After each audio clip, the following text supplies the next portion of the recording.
لو فاكر إن أعمال التأسيس أو الأعمال التحتية بتبدأ بالكهرباء أو الصحي، فأنت غلطان.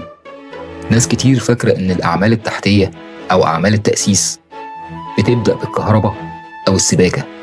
في الحقيقة لو ما بدأتش صح من الأول، كل اللي بعده بيمشي غلط. الأعمال التحتية ليها نقطتين هم أساس كل حاجة: الشرب، العزل. الشرب هو نقطة البداية الحقيقية للتنفيذ.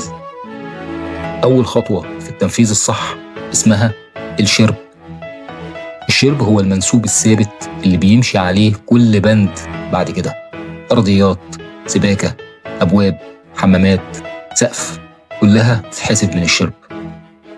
الغلط الشائع: نبدأ شغل من غير شرب واضح وبعدين نفضل نعدل، وأي تعديل في المنسوب معناه خسارة.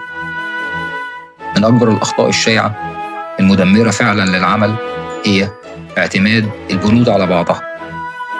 سباك ياخد شرب من كهربائي، كهربائي ياخد شرب من سباك، بتاع سيراميك ياخد شرب من السباك، وهكذا. دي من أكبر الأخطاء المدمرة لأي عمل. الشرب لازم يكون نقطة ثابتة الجميع ياخد منها.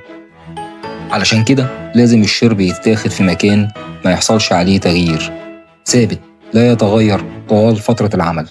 والشرب لازم يتاخد بالأدوات المناسبة الدقيقة جدا، زي ميزان الآن، وهو أدقهم الأداة المساحية المصنعة خصيصا لهذا المجال، مش بخرطوم المية.